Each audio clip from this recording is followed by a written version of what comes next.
Oh, that's just your little friend. My little friend. All right. Hi. Hello. My name is Brittany. No, you already know that, but I'm doing my presentation on marriage. And let's get technical.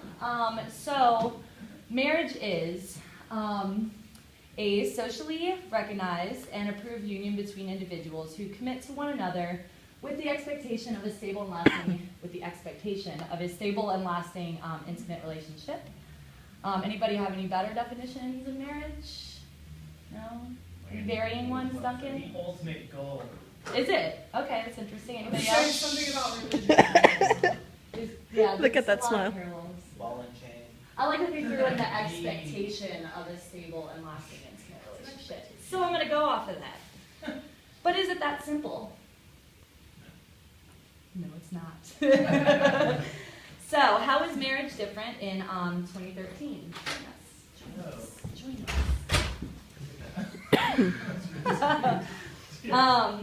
All right, so let's start looking at marriage 50 years ago. Sorry that homie's head is cut off. I don't know why that's happening. But so women married at age 20 and men at 23 50 years ago. And today the median age, and those are my friends Erica and BJ who just recently got married. Love them. The median age for women is 27 and for men is 29. So why is there such a big difference now? And this number's gone up. One of those is living together. Living together compared to, from 50 years ago to how it is now, there is a greater social acceptance. You can do it without worrying about any sort of like retribution from your family, et cetera, et cetera. It's kind of obvious, we all know this. Stigmas associated with sex, cohabitation, children outside of marriage has dropped significantly. This we all already know. What I didn't know about this was that the legal protection of unmarried couples and the children born to them has greatly increased as well. Another factor is birth control. Choosing not to get married didn't have to mean choosing between abstinence or unwanted pregnancy. So you can cohabitate and you can get married, or where am I going with this? Choosing not to get married nowadays compared to then didn't have to mean choosing between abstinence or unwanted pregnancy. So it also makes it easier for women to choose careers that require more education and made living alone more attractive for everybody. And the other thing is technology. Technology made this possible as well. And simple things like washing machines and microwaves reduced the amount of skill and time required for domestic chores. So you didn't need to have a parent staying at home while somebody worked, et cetera, et cetera. So how do we see marriage in 2013? Is it as antiquated as we think? So in the 1970s, when cohabitation was increasing and divorce rates were kind of going through the roof, and actually nowadays divorce rates are actually less than what they were in the 70s and the 80s, which is something interesting that I found out in my research. Nowadays, it remains an important part of American life, as much as I hate to admit it, not in its older role as the first step into adulthood, but as the newer role as the last step one takes after becoming an adult. So, why do you think people get married nowadays? I mean, love. Duh. Well, I mean, but that's the don't obvious be that answer, bitter. But no, there's nothing wrong with that answer. It's the obvious one. But here's the thing, there's a lot of reasons why people got married back then that are very different from what they are now, which would make marriage antiquated. So, some of those things are, like combining families, or, that's like the first thing that you did when you got out of high school to like start your life, as I mentioned before. But nowadays it's not like that anymore. And, this is also what we already know. If two people love each other and they want to be together forever, what does a piece of jewelry or a piece of paper really mean? Do you really have to do it? Is it really necessary? Is it really just a party? A wedding ceremony that you spend a lot of money on nowadays and doesn't really mean shit anymore? So I went into what some of the other reasons people might say that getting married has benefits for, and One of them was taxes. And I put a question mark on that because I found out that it's really not that beneficial tax-wise to get married, come to find out. The taxes, if you and your spouse both make a certain amount of money in a certain tax bracket, it actually is worse for you and pushes you into a higher tax bracket, a higher one than is if you were single. And then, but the marriage benefit that people speak of doesn't happen as often, where the, like if you have, let's say I made X amount of dollars and my husband made $20,000 less or whatever, God forbid. But I would actually be pulled into his lower tax bracket. But it doesn't really happen that often. There's not a lot of protection for that. What about the status? So marriage is kind of seen as like a social status.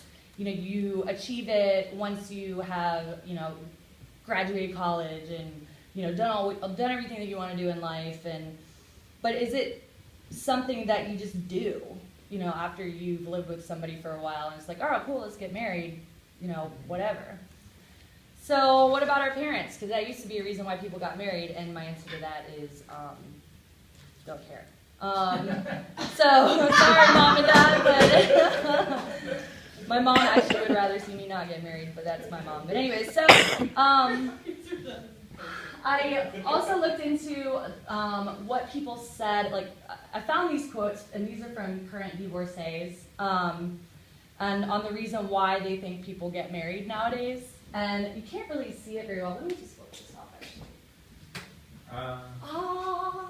There's actually a gradient here and everything. Can't see it. Because too many people get married as if it's a requirement in life and not a choice. Because people think you're not whole until you've been partnered, which is interesting. Because they don't understand the idea of being alone and loving it. It's also interesting and very true. Because they think there's something wrong with people if they aren't partnered off. Because women are taught to catch a man and make him marry her, and men think it's a trap and they're helpless to avoid it. She sounds a little bitter there. So, ready for some statistics? In America, there's one divorce every 13 seconds. That's that many divorces per day, and 46,000 some per week. It's a lot of divorces. The median length for marriage in the U.S. is 8 years now. I actually found a couple different numbers on that. It varies in between 8 and 11, but either way, it's not a really long time. And the average age for couples going through their first divorce is 30 years old, which is about our age group. And raise your hand if you know one of your friends that your age that has gone through a divorce or is going through one. Yeah, that's almost all of us. So. Damn. Yeah. So, why get married? Because at this point, it would seem that the easy route would be to just say, okay, don't. So, we are going to look at committed monogamous relationships, like long-term relationships, and not just marriages. It's going to be, I'm going to include everybody in this. Let's see. All right, so we're going to go into the psychology of a committed relationship as told by a single female, which is myself. It's, I'm obviously the authority on that. So, why do relationships and marriages fail? The top 3 reasons that I found in my research were lack of commitment, arguing, no shit, infidelity, and infidelity.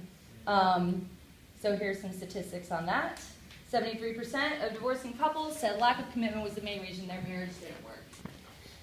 20 to 25% of married men report infidelity at least once. That's a huge number. That's 1 in between 4 and 5 guys that are married.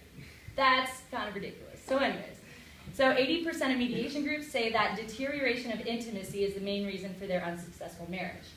So I saw that, and that's why I highlighted that, because I said deterioration of intimacy.